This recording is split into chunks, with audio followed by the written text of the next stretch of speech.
suas Bíblias em Colossenses, no capítulo 1.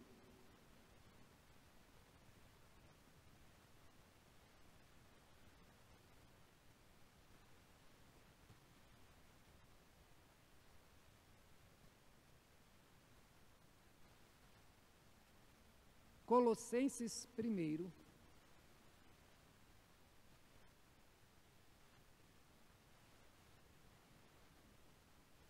A partir do verso 18 até o verso 23. No estudo passado nós já passamos por esse texto, vamos ter uma abordagem um pouco diferente a partir então desse versículo. Ele é o cabeça do corpo da igreja, ele é o princípio, o primogênito de entre os mortos, para em todas as coisas ter a primazia. Porque aprove a Deus que nele residisse toda a plenitude, e que, havendo feito a paz pelo sangue da sua cruz, por meio dele, reconciliasse consigo mesmo todas as coisas, quer sobre a terra, quer nos céus. E a vós outros, também, que outrora éreis estranhos e inimigos do entendimento pelas vossas obras malignas, agora, porém, vos reconciliou no corpo da sua carne, mediante a sua morte, para apresentar-vos perante ele santos, inculpáveis e irrepreensíveis, se é que permaneceis na fé, alicerçados e firmes, não vos deixando afastar da esperança do Evangelho, que ouvistes e que foi pregado a toda a criatura debaixo do céu, e do qual eu, Paulo, me tornei ministro. Oremos. Senhor Deus, nosso Pai, damos início agora, Senhor, o estudo da Tua Palavra. Nós, Senhor, declaramos a nossa incompetência para entender as coisas espirituais, mas sabemos que é interesse do Teu Espírito Santo nos mostrar, nos dirigir, para que coisas espirituais se discernam espiritualmente. Senhor, nos dê, Pai, a sabedoria, nos dê a capacitação para entender o que a Tua Palavra nos diz, e assim entendendo, possamos nos alimentar da Tua Palavra. É o que nós pedimos, Senhor, em nome de Jesus. Amém. Irmãos, nós nos acostumamos a ser identificados. Quando nós nascemos, a gente já é identificado logo no início com uma fitinha no braço, não é? Aquela fitinha diz quem é a mãe, porque se não troca bebê é tudo igual, e aí acaba se perdendo, como acontece em algumas trocas. Então ali vem a primeira identificação. E aí então, logo depois vem a certidão de nascimento. Depois cresce um pouco mais a identidade, CPF, e aí vem outras reservistas e tantas coisas mais. Quando você está no trânsito e você é parado pela polícia, a polícia exige o documento do carro, exige o seu documento, vai lá na placa do carro, confere se está tudo certinho, vê no vidro do carro se aquele carro é aquele mesmo, pega o teu documento e olha a identidade, vê a foto, se ali está batendo, e ali então mostra que você de fato é aquela pessoa que está dirigindo o carro. Precisamos nos identificar, é necessário nos identificar. Veja que essa identificação é uma exigência para a vida. Mas muito mais importante é nós termos a identificação espiritual. Sabemos que temos o batismo como uma fonte de identificação espiritual, porque quando nós pegamos o nosso filho e consagramos ao Senhor e batizamos o nosso filho, não pode ser que a água, e vai secar, a água do batismo vai secar. Ninguém vai ver essa água, mas para o mundo espiritual, os demônios saberão, aquela criança, ela foi consagrada ao Senhor. Tanto é isso que eles sabem que até no candomblé e outras religiões ocultistas aí, eles também fazem o batismo consagrando seus filhos aos guias deles. Por quê? Porque é necessário identificar para o mundo espiritual. Veja, irmãos, que nós precisamos saber quem somos, onde estamos, o nosso destino, ou seja, para onde vamos. Temos que saber quem é que nós servimos, as qualidades do nosso Senhor, saber quem Ele é, qual o poder que Ele tem, porque quando nós definimos tudo isso, definidas essas coisas, nós vamos agir com mais responsabilidade, com mais certeza de quem nós somos. Já viu quando a pessoa perde a memória? e ele acorda sem saber quem é, a agonia que ele fica. Ele olha para a mulher diz, eu sou sua esposa, diz, meu Deus, eu não estou lembrando dessa mulher. Vem os meninos, pai, mas como que eu sou pai, eu não estou lembrando. Ou seja, a pessoa precisa saber quem é, para ela ter o compromisso com a esposa, para ela poder cuidar de fato daqueles meninos como sendo seus filhos, ela precisa saber, tem que ser identificado. Hoje nós vamos falar sobre a importância de definir a identidade espiritual. Nos versos anteriores nós vimos que nós fomos libertos do império das trevas. Já citei aqui na quarta passada, que Paulo escrevendo aos Efésios, ele diz que Satanás é príncipe desse mundo sobre os filhos da desobediência. Todos aqueles que são rebeldes contra Deus, eles estão presos, escravizados ao império das trevas. Todos aqueles que não são do Senhor, eles são contra o Senhor. Quem não é guiado pelo Espírito Santo é guiado por Satanás. Por isso que não tem pessoa boazinha que vai para o céu sem Cristo. Jesus disse, ou serve ao Senhor, ou serve a Mamon.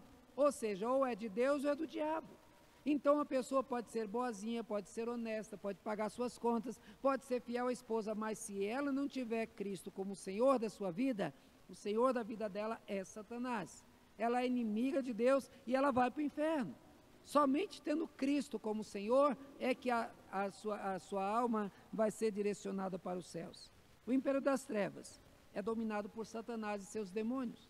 E haja demônio, porque a Bíblia, quando fala dos anjos, ela diz que há milhares e milhares de milhares. É uma quantidade muito grande de anjos que existe. E a Bíblia também diz que quando Satanás foi jogado para fora dos céus, ele levou consigo 1/3 dos anjos. Vamos imaginar aí que tenha 900 milhões de anjos. Vamos lá, para a gente ter uma ideia. 900 milhões, 600 milhões de anjos. Ficou então com Deus, 300 milhões de anjos se tornaram demônios e seguem a Satanás. Mas o número é muito maior do que isso. Então há uma quantidade grande de demônios agindo nas pessoas, afundando essas pessoas, e elas são prisioneiras desse que é senhor deles, até sem saber. Servem até sem saber. Eles são seus súditos, fazem suas vontades, e por isso se rebelam contra Deus. A sua mente é incompetente para entender qualquer coisa. A sua mente é incapaz de compreender coisas espirituais. O amor de Deus é algo que eles não entendem. Eles não conseguem, porque quando nós vimos outro dia, quando eu falei lá de 1 Pedro, lá no acampamento eu citei o texto que diz, você vai entender, você vai se dobrar diante do Senhor, se você compreender que o Senhor é bom. Somente com o agir do Espírito Santo em nós, que nós entendemos que o que Cristo fez foi por nós. Ele é bom para nós. E aí então, sabendo disso, nós nos curvamos a Ele. Mas que não tem o Espírito Santo de Deus, olha Deus como mal. Deus, eu não quero servir esse Deus, pois Ele matou o próprio Filho, Ele é muito mal. Então veja, o que para nós é um sacrifício, o que para nós é uma entrega, uma doação para a nossa salvação, para o mundo é um ato de violência. Então existe o imperador do mal, que ele não quer que as pessoas usufruam da graça do Senhor, não querem que usufruam do amor de Deus, porque ele não tem esse amor, ele não tem sobre ele a misericórdia de Deus, então ele odeia a igreja, como o Apocalipse registra, ele como um dragão, na frente da mulher grávida, simbolizando a igreja que espera o nascimento de Cristo, ele está lá para impedir o nascimento de Cristo no coração dessas pessoas. Então, meus irmãos, vejam, o texto vai nos apresentar no verso 18. Ele é o cabeça do corpo da igreja, ele é o primeiro, ele é o princípio, o primogênito de entre os mortos, para em todas as coisas ter a primazia. A primeira identificação do texto é, quem é Jesus? As crianças cantam um cântico que é assim, quem é Jesus? Eu preciso saber. Quem é Jesus? Eu preciso conhecer. Como é que você vai servir alguém que você não conhece? Como é que você vai se entregar a alguém que você não tem a mínima ideia de quem ele seja? É necessário para você ter uma vida espiritual saudável, é necessário você conhecer a Cristo. é necessário saber quem Ele é.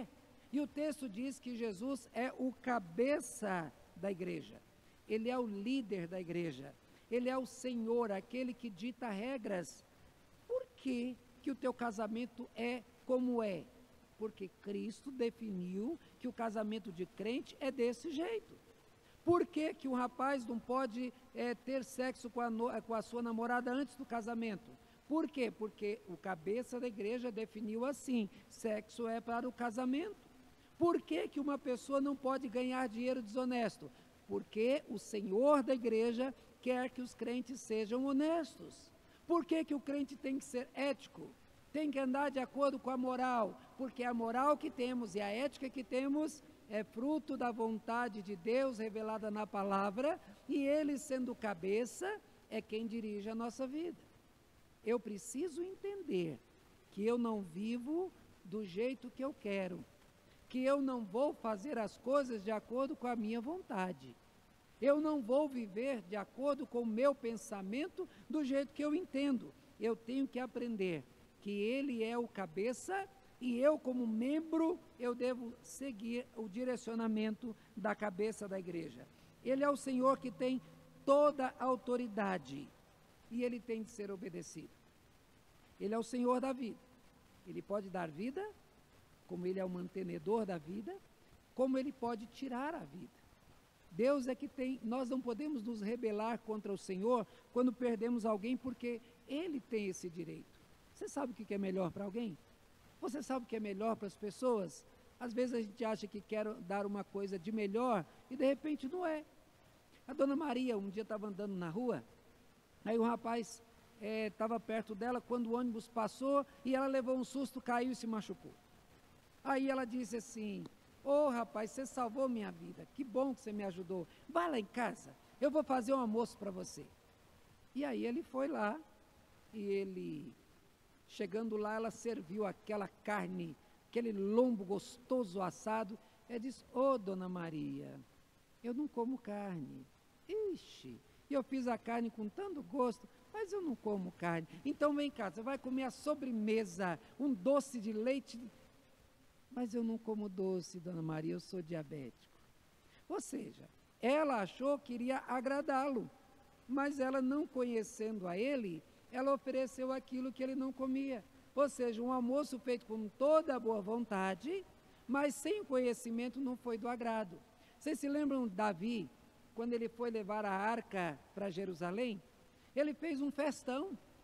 Ele chamou cantores, dançarinos, ele chamou um monte de gente, pegou um carro de boi novo, muito bonito, para colocar a arca. Acabou que um rapaz foi morto, por quê? Não era assim que Deus queria. Deus já tinha dito como é que deveria levar a arca. A arca deveria ser levada no ombro dos sacerdotes. E aí então ele voltou, anos depois, pegou a arca e a cada passo, a quantidade, faziam sacrifícios, obedecendo a ordem do Senhor. A arca então foi levada para Jerusalém. Mas as coisas de Deus não podem ser feitas do nosso jeito. O culto é a Ele, é para Ele e do jeito dEle. Nós devemos aprender dessa maneira. É Ele quem dirige os nossos passos. As leis da igreja são feitas por Ele e Ele exige obediência. Dizer ser cristão e não se submeter à vontade de Jesus é viver uma mentira. Como é que você é crente?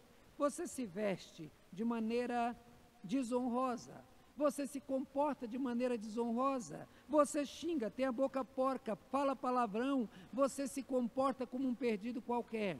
Você está desonrando o Senhor. Não basta conhecer a história de Jesus e saber que Ele é real. A Bíblia mesmo fala, Satanás também crê que Jesus é o Filho de Deus. Quando Jesus estava lá com aquele demônio que estava aquele endemoniado lá, diz: Jesus, Filho de Deus. Ele sabe que Jesus é Filho de Deus, mas eles não serão salvos. É necessário mais, é necessário ter um encontro real, pessoal com Jesus.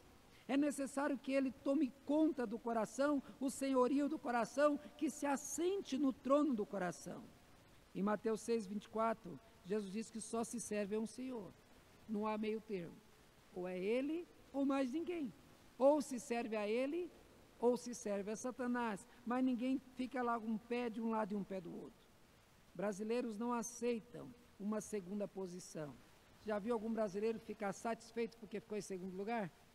Gente, veja bem, um time, vamos imaginar um time de futebol no Brasileirão, com aquela quantidade de times, e aí o time vai ganhando, na final ele perde.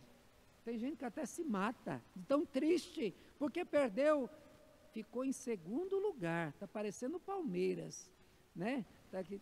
Aí eu fiz isso para encher a paciência do Bruno. Então veja, a questão é, por que não ficar satisfeito com o segundo lugar? Veja, uma pessoa vai lá na Olimpíada, e aí então lá ele fica com a medalha de prata, o segundo melhor do mundo. Aí ele mostra a medalha, alguém vai dizer, medalha de prata? Por quê? Porque nós queremos o ouro, nós queremos o melhor lugar, o pódio, o lugar mais alto. No entanto, muitos dos crentes mantêm Jesus na segunda posição. Católicos, tem um monte de santos que vem na sua reza antes de Jesus. Nem segundo lugar, é lá para trás. Então, muitos colocam Jesus nessa posição. Jesus, em Mateus 6,33, diz, buscai em primeiro lugar o reino de Deus. Jesus Cristo e seu reino tem que ser buscado em primeiro lugar. Ele tem que ser pensado em primeiro lugar.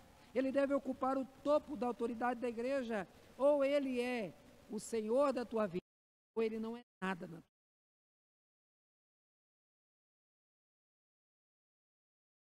vida. É tudo o quê?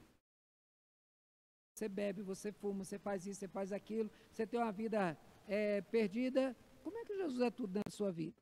Não, ele será tudo na sua vida, quando a vontade dele for obedecida em tudo que você fizer na tua vida. Vai fazer um negócio? Qual é a vontade de Cristo para esse negócio? Você vai namorar? Como deve ser o meu namoro? Você vai viver, relacionar-se com a igreja? O que Cristo quer com a minha atitude?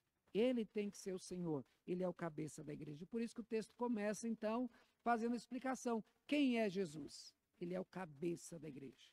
Segundo lugar, o que Deus fez através de Jesus? O texto diz, porque aprove a Deus que nele residisse toda a plenitude, e havendo feito a paz pelo sangue da sua cruz, por meio dele reconciliasse consigo mesmo todas as coisas, quer sobre a terra, quer nos céus. Primeira decisão, Jesus, ele é o único representante de Deus. Abra sua Bíblia em Atos 4, versículo 12.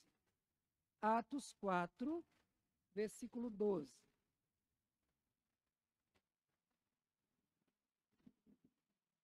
Eu vou ler, vocês acompanhem. Atos 4, 12 diz assim, e não há salvação em nenhum outro, porque abaixo do céu não existe nenhum outro nome dado entre os homens, pelo qual importa que sejamos salvos. E não há salvação em nenhum outro. Veja, a primeira decisão de Deus em respeito a Jesus é que não há outro representante dele. Não há outro Salvador a não ser ele. Uma vez eu ganhei um terço que veio num saquinho, chegou lá em casa, não foi direcionado a mim, mas o morador da casa, e aí estava lá, com um folheto do Sagrado Coração de Jesus. E nesse folheto dizia, se você rezar esse terço todos os dias, no dia da tua morte, Maria te dará a salvação. Primeiro, a salvação é comprada. Você tem que rezar, então é por mérito. Não é pela graça de Deus, não é pela salvação. Então coloca ali o homem na frente de Deus. Se o homem pudesse ser salvo sem Jesus, para que Jesus morreu então? Se o homem pudesse ser salvo repetindo a reza todo dia, repetindo um terço. E a outra coisa é, eles colocam Maria como salvadora. Não está na reza da Maria? Rogai por nós agora e na hora da nossa morte? O que está dizendo é, existe para eles uma outra fonte que não é Jesus. E Jesus, de acordo com a palavra de Deus, ele é o único Salvador. 2 Coríntios 4, 4 e Colossenses 1, 15, vai nos mostrar isso, de que ele é a imagem do Deus invisível, o primogênito de toda a criação. É ele que representa Deus. Ele é a imagem do Deus invisível. Jesus é a única imagem de Deus que os homens conhecerão. O Pai é espírito. Importa que os adoradores o adorem em espírito e em verdade. O Pai nunca será visto por ninguém. Por isso, todas as vezes que o Pai é representado, ele é representado como luz.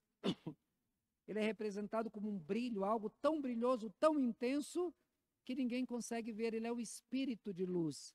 E aí, então, Jesus Cristo é a imagem que nós vamos ver de Deus.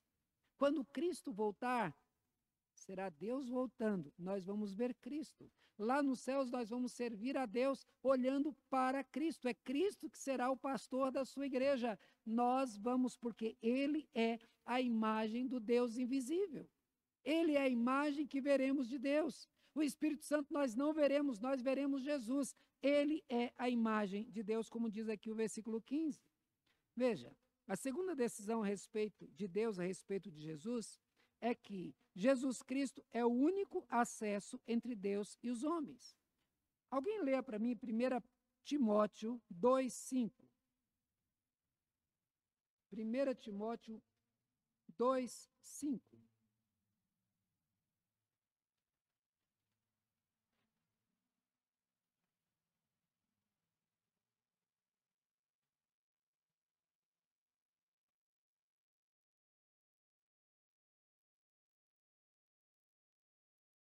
Obrigado, Márcio. Porquanto há um só Deus e um só mediador entre Deus e os homens, Jesus Cristo, homem. Não tem Maria, não tem santo, não tem... Deus decidiu que o único mediador, o único que pode levar, ele é nosso intercessor, que pode interceder por nós diante de Deus, é Jesus. Não tem outro. A Igreja Católica criou uma quantidade tão grande de intercessores que Jesus perdeu a importância. Porque se a causa é impossível, eu vou lá orar para São Judas Tadeu. Mas se eu estou com um problema de vista, eu vou orar para Santa Luzia. Se eu estou com um problema, se o problema é com filho, reza para Maria, porque Maria foi mãe de Jesus, ela sabe da dor de uma mãe quando perde um filho, quando o filho está sofrendo. Então reza para Maria. Mas que dia que você vai orar para Jesus? Quando é que você vai orar para Jesus? Se ele intercede, ele é o único intercessor, ele é o único representante de Deus, ele é o único que nos dá acesso ao Pai. Há um só Deus e um só mediador entre Deus e os homens, Jesus, homem. O sacrifício de Jesus, ele foi perfeito e ele foi único. Nós não vale nada o nosso sacrifício para a nossa salvação. Os homens gostam de se sacrificar. A gente vê agora, na Semana Santa, no Morro da Capelinha, por exemplo, uma quantidade de gente subindo aquele morro alto de joelho, esfolando o joelho. Mas por que fazem isso? Porque acham que aquele sacrifício vai mostrar a sua fé. Mas quantos crentes têm feito campanhas de oração, orando aquela quantidade de tempo, ou fazendo sacrifício, jejum, para conseguir tocar o coração de Deus? Paulo é bem claro ao dizer que nós somos abençoados com toda sorte de bênçãos espirituais em Cristo. Deus vai ouvir a tua oração por causa de Cristo. Por isso que nós oramos dizendo, em nome de Jesus. Não é pelo que você fez, pelo teu sacrifício, pela tua doação. Deus não precisa do teu dinheiro. O dinheiro que você dá é porque Deus ele quer te ensinar através da entrega do dízimo para que você não ame o teu dinheiro. Porque a igreja tem despesas, precisa do dinheiro para se sustentar, precisa. Mas Deus não quer que você se sacrifique como algo, Deus agora me abençoe porque eu sou dizimista. Tudo que tem é de Deus. O 100% que você ganha de Deus, mas ele pediu só apenas 10%. E segundo, lá, se não me engano, o capítulo 14 de Deuteronômio diz que é para aprendermos a temer ao Senhor. Tudo é de Deus. Veja, não é pelo que fazemos, porque o sacrifício perfeito já foi feito. O que temos de Deus já está pronto. Mas, quando eu tiro do meu dízimo, quando eu oferto, eu estou dizendo, Senhor, a sua causa é importante. Senhor, o Senhor pediu e eu quero aprender que eu não dependo do meu dinheiro, estou entregando o meu dízimo, mas é o Senhor que me sustenta. E aí, então, é para você aprender a perder o seu amor ao dinheiro e amar mais ao Senhor. E Ele não pediu que você dá tudo. Não pediu para você vender sua casa, dar para a igreja, vender seu carro, dar para a igreja. Quem está fazendo isso são mercenários que estão querendo o dinheiro das pessoas. Sacrifícios. Não, Deus não quer o teu sacrifício. Ele quer obediência. Isso Samuel disse para Saul muitos anos atrás. Jesus foi o agente da paz. Ele fez a paz entre o homem e Deus. O homem só tem paz com Deus quando crê e espera em Jesus. No Romanos 5, de 1 a 11, vai mostrar que quando se crê pela fé que Cristo morreu e nos justificou, o resultado disso é paz com Deus. Ele é o agente reconciliador. Para reconciliar o homem consigo, foi que Deus mandou Jesus. Meus irmãos, nós temos um grande problema. Nós temos medo do nosso credor. Por exemplo, se o Hélio me empresta um dinheiro para eu pagar a semana que vem. Aí a semana que vem eu não recebi, o que eu faço? Eu evito o seu Hélio. Não é assim que a gente faz? Eu estou devendo para a dona Edith, eu não vou nem passar nessa rua para ela não me ver, senão ela vai me cobrar. Nós fugimos da pessoa a quem devemos. E quando nós sabemos que devemos a Deus, o que acontece? Nós fugimos.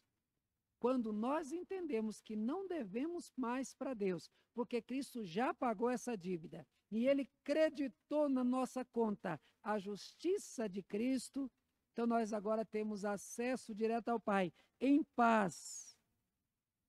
Jesus Cristo, nosso Senhor, Ele exige sempre o primeiro lugar. Ele é o Senhor da nossa vida. Jesus Cristo, nosso Senhor, que exige sempre o primeiro lugar.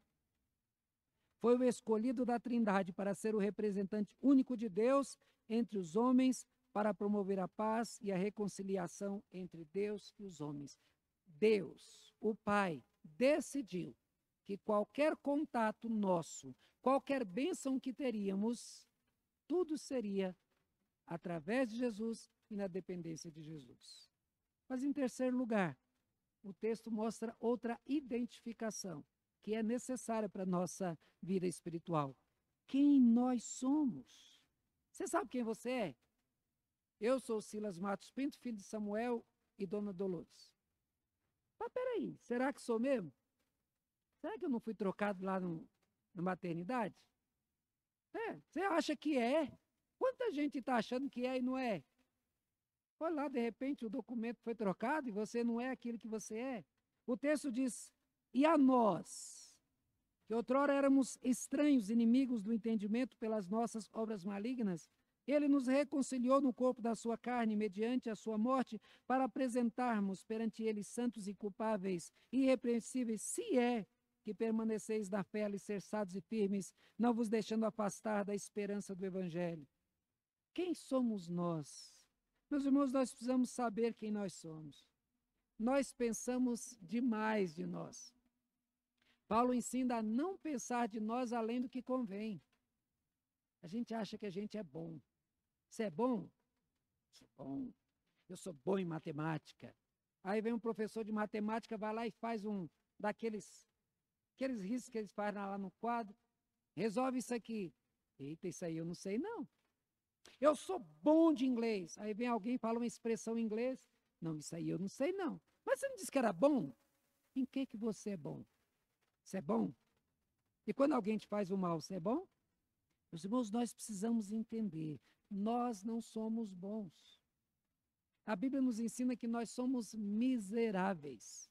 O texto fala aqui das nossas obras malignas. Paulo fala também, quando escrevendo aos Efésios, diz que nós éramos, por natureza, filhos da ira de Deus. Nós andávamos segundo o curso desse mundo, segundo o potestade, o principado e potestade, o príncipe desse mundo. Nós éramos escravos de Satanás. Nós temos um coração caído. Nós temos um coração mau. Nós queremos mostrar uma boa imagem de nós.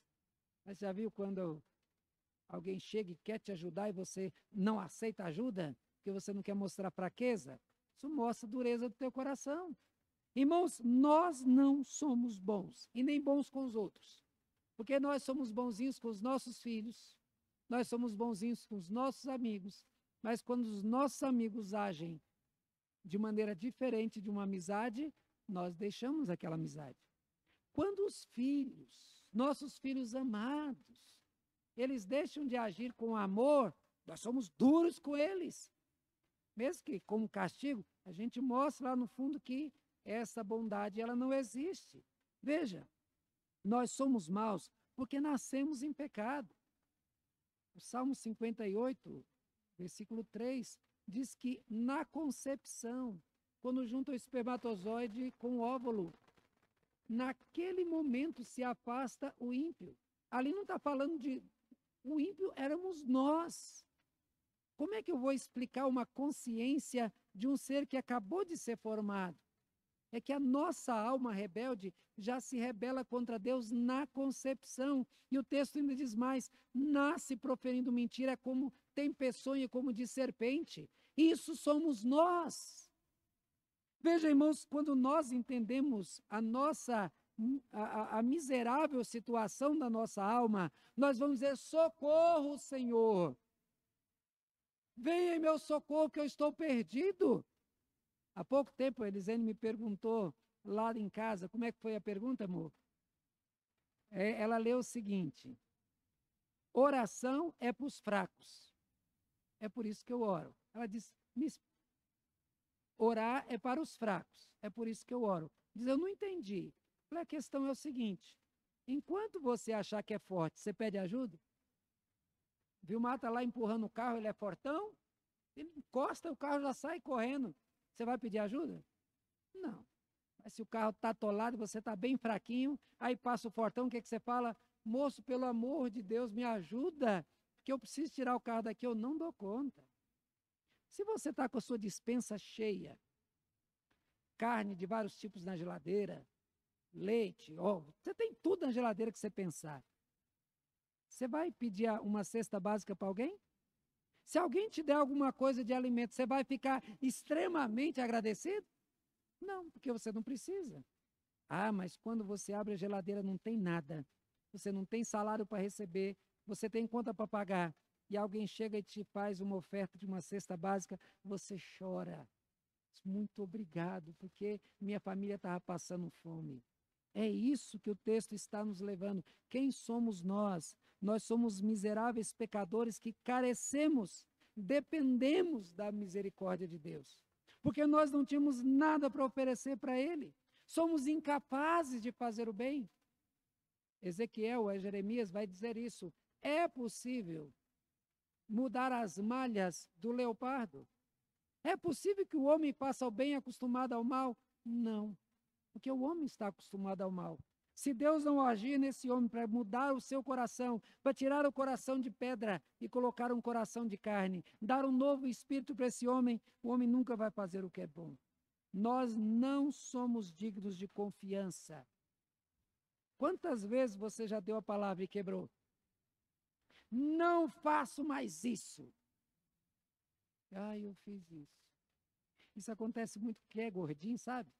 Eu estou me acostumando a deixar de ser gordo, e eu estou na minha cabeça, eu ainda sou. Eu lembro muito disso. Eu não vou comer pão, porque eu quero emagrecer. Meu Deus, mas esse pão quentinho está irrecusável. Aí come um, mas está tão gostoso, vou comer só mais um. Mas eu não tinha dito que eu não ia comer. Diabético sofre com isso. Não posso comer doce. Meu Deus, mas esse doce está com a cara tão boa, vou comer só um pouquinho. Mas não sabe que não pode. Meus irmãos, nós não somos dignos de confiança. Nós quebramos a nossa própria palavra. É por isso que quando Deus fez aliança com Abraão, lá em Gênesis 15, e quando Abraão dividiu os animais no meio, e Abraão e Deus deveriam passar entre os animais para fechar o acordo, só Deus passou. Porque Abraão não podia depender de si mesmo, ele tinha que depender de Cristo. E Deus então disse ali, eu estou passando para fazer aliança, mas se você quebrar a aliança, eu morro. Foi isso que Jesus Cristo fez, ele foi lá e morreu para cumprir a aliança. Foi isso que ele fez por nós. Por isso nós precisamos entender quem nós somos. Éramos estranhos, inimigos do entendimento pelas nossas obras malignas. Estranhos a Deus. Você já viu andando na rua? Aí passa uma pessoa estranha e olha para você, você faz o quê?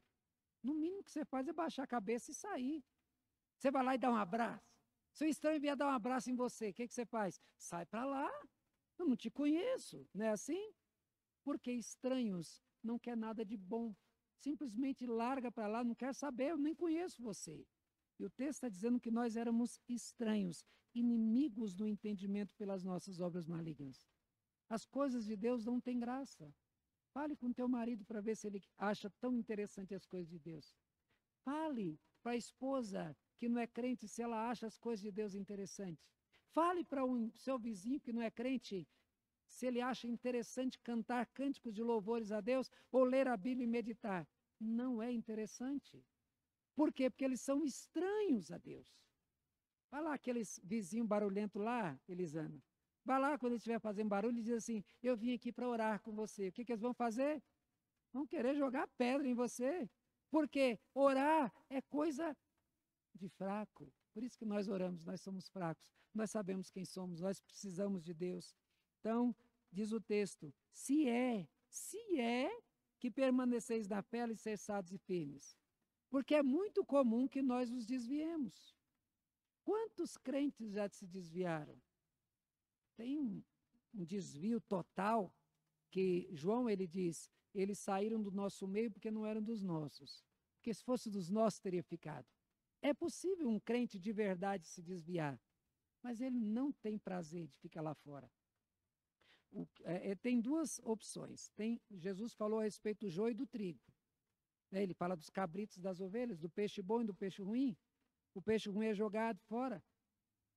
Os carneiros são tirados para um lado, os cabritos para outro. O joio é arrancado e queimado. O trigo é aproveitado. Então, isso para avisar que na igreja vai ter o ruim, vai ter o não convertido, vai ter o rebelde contra Deus, que nunca teve a sua vida transformada. Mas há aqueles que são crentes de verdade, receberam o Espírito Santo, mas não dão espaço.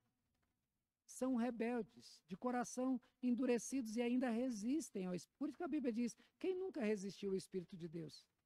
Eu nasci na igreja. Eu digo que a minha conversão aconteceu aos 17 anos, mas quando isso aconteceu, eu já vivia na igreja, tinha feito profissão de fé, mas não era convertido. Conhecia de Bíblia mais do que muita gente, mas não era convertido. Aos 17 anos, agora sim, houve uma mudança da minha vida, li a Bíblia em 3 meses e 23 dias, e aquela coisa, aquele ardor. Aí eu vim para Brasília, passei 2 anos fora da igreja. Então, veja, é possível que um crente se desvie, mas eu nunca tive paz no meu coração no tempo que eu estive fora, porque o Espírito de Deus habita aqui. Mas o texto diz assim, se é que permaneceis firmes. Porque, infelizmente, irmãos, nós caímos.